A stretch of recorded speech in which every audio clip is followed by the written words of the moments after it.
بسم اللہ الرحمن الرحیم۔ فرحاد علی تیمور، دیوتا،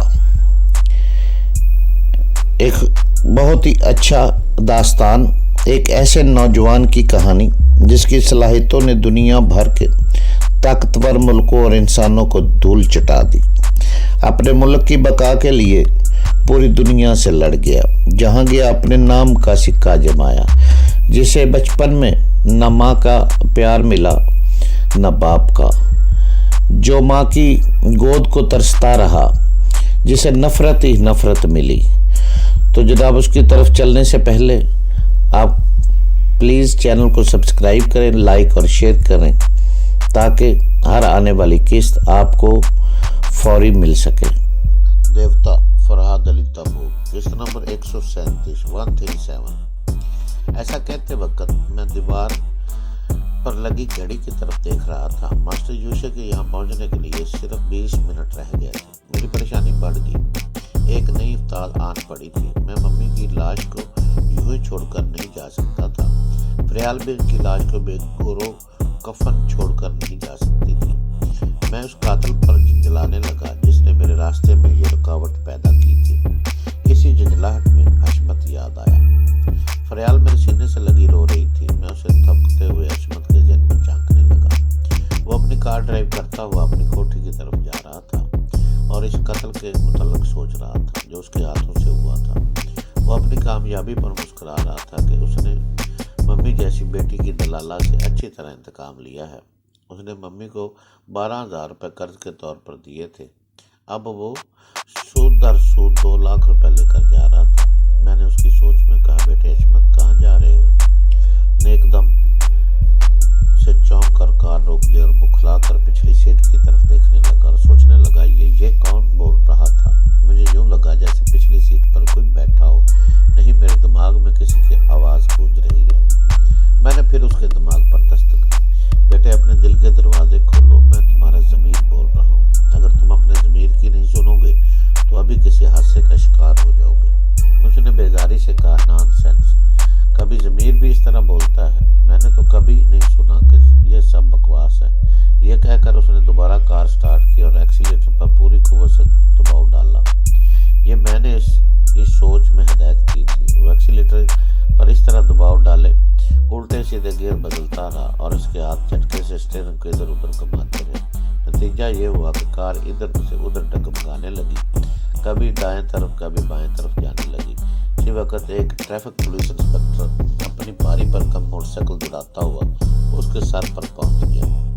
نے اس کی کار رکوا کر اندر جھانک کر دیکھا تو پچھلی سیٹ پر نوٹوں کی گڈیاں بکھری ہوئی تھیں۔ حشمت میں نے میرے 2 لاکھ روپے پچھلی سیٹ پر ڈال کر بریف کیس کہیں پھینک دیا تھا۔ انسپکٹر نے گھرا کر پوچھا، تم کس طرح ڈرائیو کر رہے ہو؟ کیا تم نے شراب پی رکھی ہے؟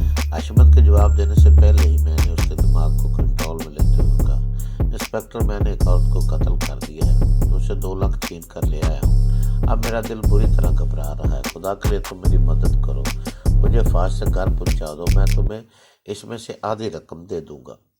میری سوچ کے مطابق یہ باتیں اس کی زبان سے نکلتی گئیں۔ پھر وہ اپنے سر کو تھام کر سوچنے لگا، میں یہ کیا کر رہا ہوں؟ میں واقعی گھبرا رہا ہوں۔ کسی انسانی زندگی کو چھین لینا آسان کام نہیں ہے، شاید اس لیے ناڑی قاتلوں پر گھبراہٹ طاری ہو جاتی ہے۔ اس وقت تک پولیس انسپکٹر نے اپنی گاڑی ایک طرف کھڑی کر دی تھی، پھر اس کے پاس آ کر اسے دوسری سیٹ کی طرف دھکیل کر خود ڈرائیونگ سیٹ پر بیٹھتے ہوئے کہہ رہا تھا، ابھی تم تھانے چلو، وہاں سے پولیس والوں کے ساتھ جا کر تمہیں اس عورت کی لاش اور وہ جگہ دکھانی ہوگی۔ تم نے یہ کیسے سمجھ لیا کہ ہر پولیس والا بے ایمان اور رشوت خور ہوتا ہے؟ یہ کہہ کر اس نے گاڑی آگے بڑھا دی۔ میں نے فریال سے کہا،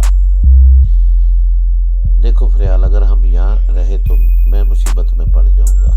تم ممی کی لاش کو یہیں چھوڑ کر میرے ساتھ چلو۔ میں تمہیں یقین دلاتا ہوں کہ ابھی تھوڑی دیر میں قاتل گرفتار ہو کر یہاں آئے گا اور تمہاری غیر موجودگی میں تمہاری ممی کے کفن دفن کا انتظام بھی ہو جائے گا۔ وہ روتے روتے کہنے لگی، میں نے آپ کے ساتھ چلنے سے انکار نہیں کیا، مگر آپ یہ سوچئے کہ اس حالت میں ایک بیٹی اپنی ماں کو چھوڑ کر کیسے جا سکتی ہے؟ تم درست کہتی ہو، تمہاری یہاں موجودگی ضروری ہے۔ ایسی صورت میں مجھ پر بھروسہ کرو اور مجھے تنہا جانے دو۔ یہ بھی میں نہیں چاہتی میں اسے چھوڑ کر چلا جاؤں۔ میں نے گھڑی کی طرف دیکھا، پھر ماسٹر یوسف کے ذہن کے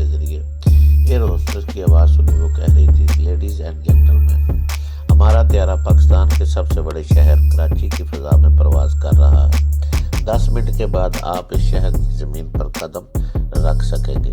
یہ سنتے ہی فریال کا ہاتھ پکڑ کر میں اسے کھینچتے ہوئے کوٹھی سے باہر جاتے ہوئے کہنے لگا، اب اگر میں نے تمہیں اپنی اصلیت نہیں بتائی تو میں ادھر ہی رہوں گا اور نہ ادھر کا رہوں گا۔ سنو، میں غیب کی باتیں جان لیتا ہوں، دوسرے انسان جو سوچتے ہیں میں اسے سن لیتا ہوں۔ تم اس وقت کچھ بھی سوچو، میں اسے سن کر بتا دوں گا۔ وہ مجھے حیرانی سے دیکھتے ہوئے سوچنے لگی، میں کیا سوچوں؟ آپ عجیب سے پرسرار آدمی ہیں۔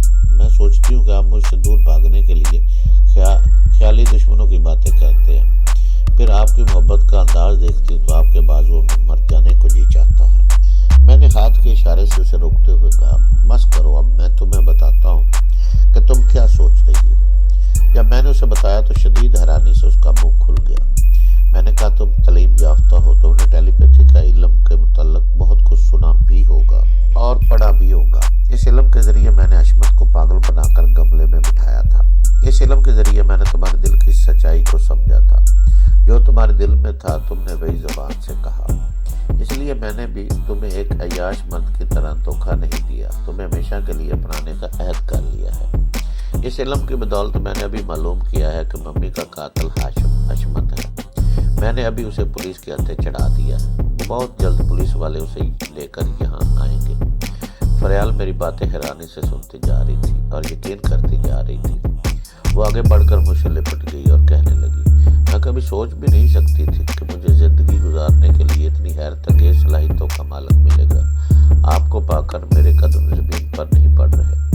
میں نے پیار سے اس کے سر کو ہلاتے ہوئے کہا، اب میرے پاس یہاں ٹھہرنے کا وقت نہیں ہے۔ میں نے یہ بات تمہیں اس لیے بتائی ہے کہ تمہیں اطمینان رہے کہ میں دور جانے کے باوجود تمہارے دل اور دماغ میں موجود رہوں گا اور سوچ کے ذریعے تم سے گفتگو کرتا رہوں گا۔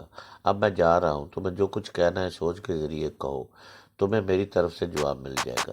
یہ کہہ کر میں کار کی طرف بڑھنے لگا۔ فریال نے سوچ کے ذریعے کہا، میری جان میں میرے ایمان، ہم پھر ملیں گے۔ میں نے بھی سوچ کے ذریعے جواب دیا۔ پھر کار کا دروازہ کھولتے ہوئے اس سے پوچھا،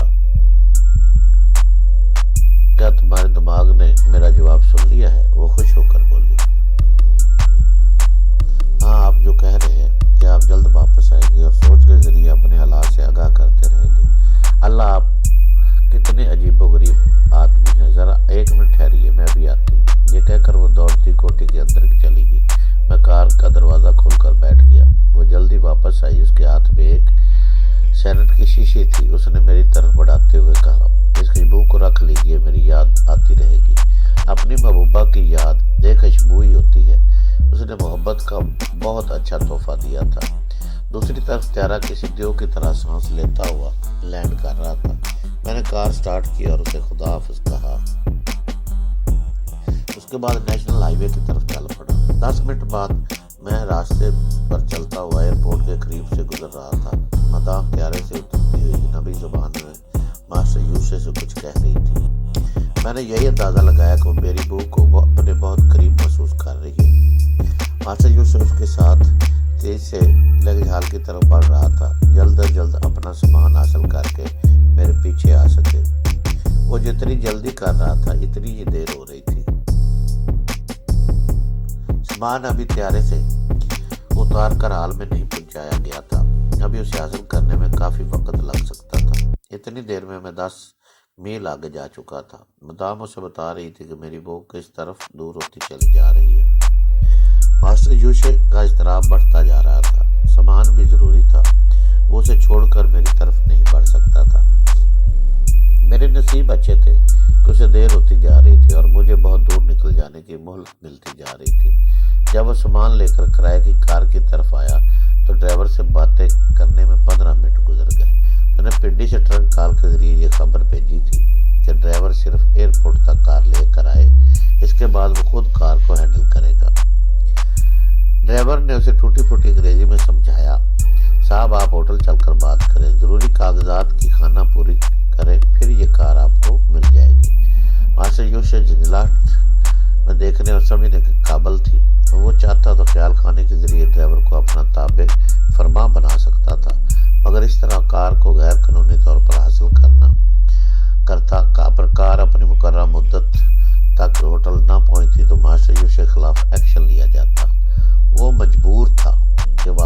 ہوٹل کی طرف جائے۔ میں نے اطمینان کی سانس لی، کچھ دیر کے لیے پھر اس شیطان سے پیچھا چھوٹ گیا۔ اب وہ واقعی صبر سے کام لے رہا تھا، جلد بازی چھوڑ دی تھی۔ وہ سنجیدگی سے سوچ رہا تھا، مجھے جلد از جلد ایسی گاڑی حاصل کرنی چاہیے جسے استعمال کرتے وقت قانون آڑے نہ آئے۔ اس مقصد کے لیے ہوٹل پہنچ کر کسی احمق گاڑی والے کو پہنچنا ہوگا۔ میں نے اس کے ہوٹل پہنچنے تک اس سے ذہنی رابطہ ختم کر دیا اور خیال کے ذہن میں جھانکنے لگا۔ اس کی سوچ بتا رہی تھی کہ پولیس والے حشمت کو لے کر وہاں پہنچ گئے تھے اور ممی کی لاش کے پاس اس کی ضروری کارروائیوں میں مصروف تھے۔ حشمت پولیس انسپکٹر سے کہہ رہا تھا، جناب اس وقت میرا ذہن قابو میں نہیں تھا، پریشانی میں نہ جانے کیا کہہ گیا۔ دراصل میں صرف 2 لاکھ روپے لے کر بھاگ رہا تھا۔ اس بوڑھی عورت کو فراز نامی ایک شخص نے قتل کیا ہے۔ وہ شخص فریال کا عاشق ہے۔